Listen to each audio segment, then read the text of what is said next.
I arrived in Tokyo filled with excitement and a hefty itinerary. For the first few days, I was a typical tourist, snapping photos at the Sensoji Temple, getting lost in the vibrant chaos of Shibuya Crossing, and marveling at the neon lights of Aokigahara. Everything was perfect, exactly how I imagined. But then, one evening, everything changed. It was my fifth night, and I decided to visit a local arcade in Shinjuku, a place buzzing with energy and nostalgia. As I battled through a game of Space Invaders, I caught the eye of a man across the room. He had a mysterious allure, with a slight smile and an intense gaze that seemed to see right through me. His name was Kenji, and he approached with a friendly, if not slightly awkward, greeting in English. We played games together, and he suggested we continue the evening at a nearby bar. I was having such a good time, and he seemed so nice, I didn't even think twice about it. The bar was a cozy, dimly lit place, tucked away down an alley. It felt exclusive, hidden from the usual tourist spots, and I felt a thrill being part of something so authentically Tokyo. Kenji ordered us drinks, and we toasted to new friendships. The drink he recommended was strong and bitter, but I drank it, eager not to seem rude. That's when things started to spin. The room blurred, sound slurred, and my last memory was of trying to get to the bathroom before blacking out.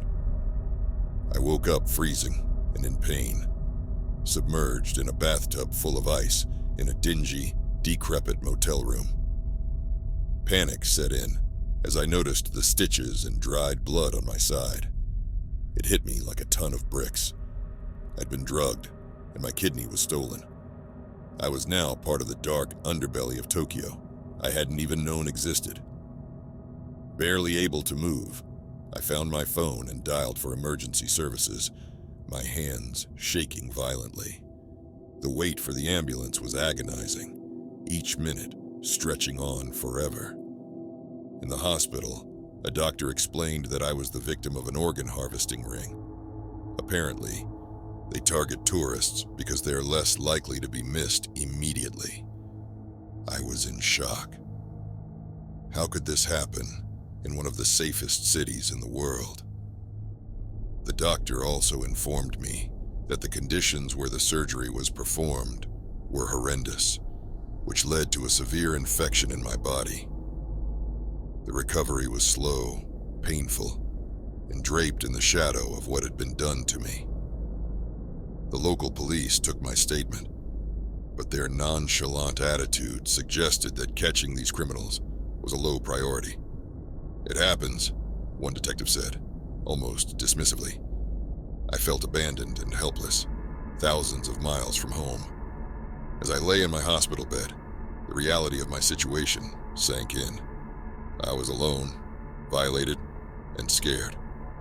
I missed home, my family, and my old life, before I knew such evil existed. When I finally returned home, the physical journey was nothing compared to the emotional and psychological journey I had to begin. Trust became a foreign concept to me. Crowds scared me. Loneliness was both my fear and my refuge. Months passed with therapy and support from friends and family. But the trauma followed me into my dreams, into the streets of my hometown, into the mirrors where I saw only a shadow of my former self. I'm telling my story not to deter you from traveling or exploring new cultures. Instead, it's a plea to remain vigilant, to question, to protect yourself. Know your surroundings, keep emergency numbers handy, and always tell someone where you're going. My adventure-seeking spirit led me into a trap I never saw coming. This nightmare has taught me that danger does not always lurk in dark alleys or obvious places of menace. Sometimes, it finds you in moments of joy and openness, in places where you feel most alive. My love for travel isn't gone, but it's forever changed. Now, I travel not just with a sense of wonder, but with a keen sense of caution, too. My fascination with the mysterious had always drawn me to places steeped in lore and shadow. So when I planned my trip to Japan, Aokigahara was at the top of my list. Known as the Sea of Trees, the forest was infamous for its dense foliage and unnerving silence, a place where even the most seasoned travelers could feel disoriented and lost. Eager to explore its depths beyond the well-trodden paths, I hired Hiro, a local guide known for his experience with the more secluded parts of the forest. From the start, he emphasized the forest's deceptive nature. This forest, he warned, is not like others. It absorbs sounds, confuses direction, and distorts time. Be vigilant and stay close. As we ventured deeper into Aokigahara, the forest seemed to swallow us whole.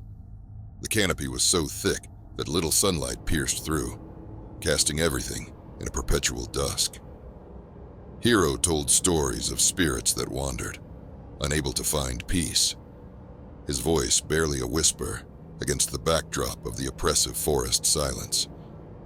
He showed me the ribbons tied to branches, each one a heartbreaking tale of a visitor who had ventured in with burdens too heavy to bear. When Hiro decided to scout ahead to ensure the path was clear, the weight of his earlier warnings bore down on me. He disappeared into the thicket, and as the minutes turned into hours, without any sign of him returning, a creeping dread began to settle in. I called out for him, but my voice seemed smothered by the dense air. Against my better judgment and Hiro's strict instructions, I stepped off the path to find him. As I pushed through the underbrush, I stumbled upon something utterly unexpected. A hidden, forgotten village, swallowed by the forest. The sight was chilling. Ancient, dilapidated houses stood shrouded in moss and vines, their decrepit state speaking of long abandonment. My heart raced as I ventured into the village, driven by a mix of terror and curiosity. In the center of the village was a shrine, more intact than the rest, surrounded by eerie statues that seemed to guard the place.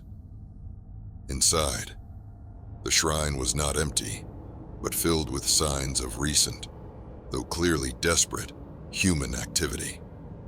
There were remnants of makeshift campsites within the shrine, each appearing as though it had been abandoned in haste.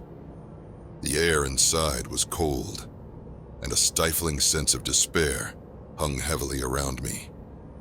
It dawned on me then that I was truly lost, with night quickly approaching and no idea how to return.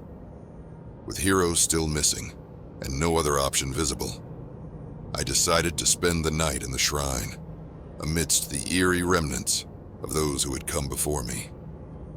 As darkness enveloped the forest, the silence grew even more profound, punctuated only by the occasional, unidentifiable rustle in the underbrush or the distant snap of a twig.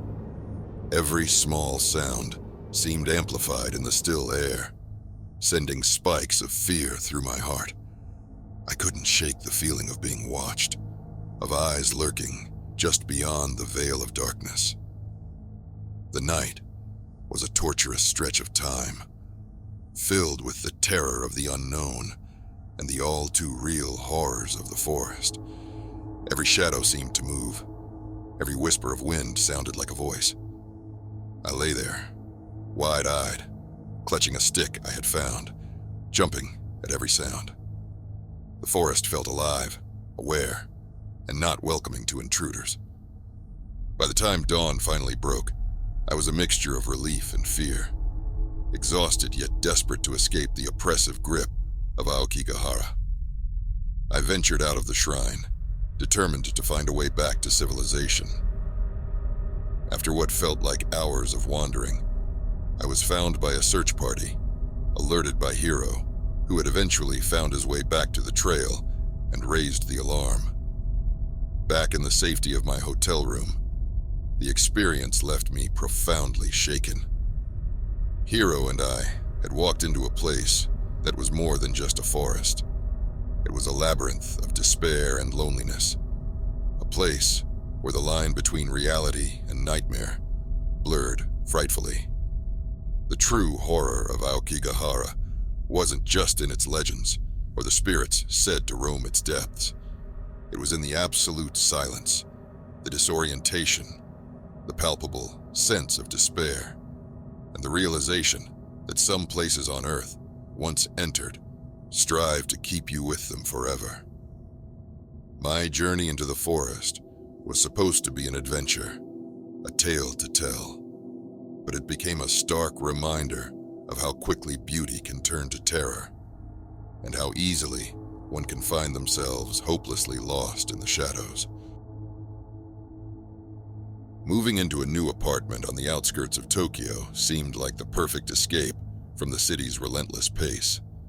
The listing boasted a quiet, tree-lined neighborhood and an affordably priced, quaint living space that felt miles away from the urban sprawl. Eager for tranquility, I signed the lease without hesitation, unaware that my new home held secrets that would soon turn my life into a waking nightmare. Initially, the apartment felt like a sanctuary. The nights were silent, a stark contrast to the constant hum of Tokyo. However, within a few days, unsettling occurrences began to shatter the peace. It started with noises, subtle, almost dismissible. Footsteps echoed above in the attic late at night, a soft but distinct sound that seemed too deliberate to be the house settling. I rationalized it as perhaps a small animal or the wind, but the disturbances escalated quickly.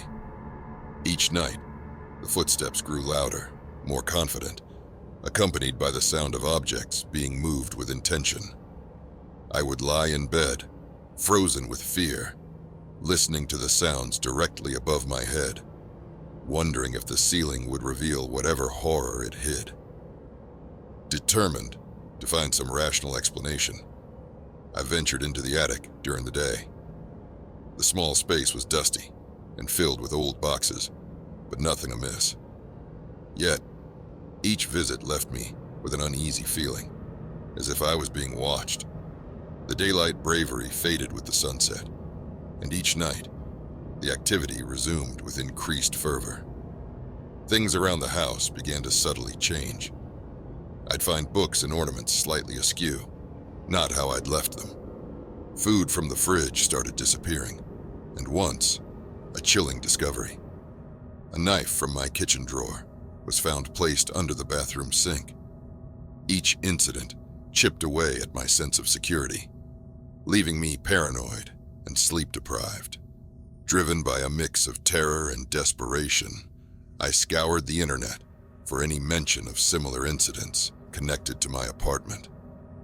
To my horror, I found a forum where previous tenants discussed their experiences. Several noted odd noises and missing items, much like my own experiences. Most disturbingly, one tenant had uncovered a makeshift living area in the attic during renovations, complete with belongings and signs of long-term habitation. They had sealed it off, thinking it an end to the mystery. Fueled by these revelations, I inspected the attic once more. This time, I noticed something different.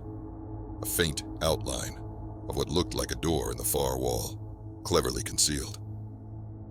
My heart pounding, I pushed against the wall, and to my dismay, it swung open, revealing a small, hidden room.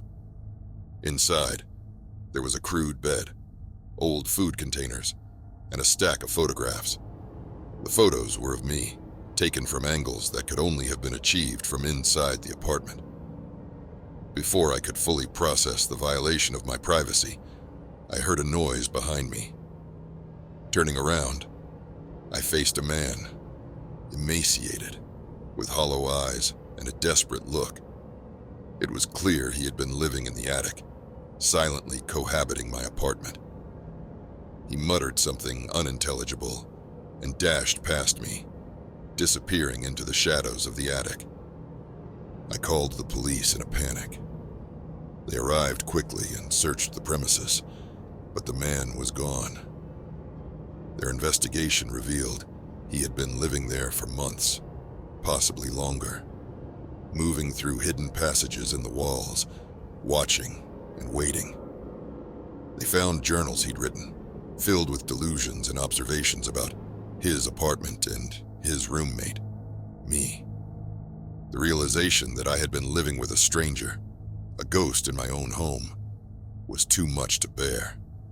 I moved out immediately, leaving behind not just physical belongings, but a piece of my sense of security. The experience has haunted me since, leaving me perpetually uneasy in my own space, jumping at shadows and double-checking locks.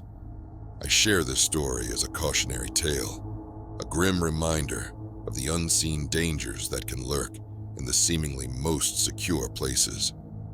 Always listen to the whispers of a house, and perhaps more importantly, to the experiences of those who lived there before. What seems like mere house noises could be the echoes of a darker, hidden reality waiting to be uncovered.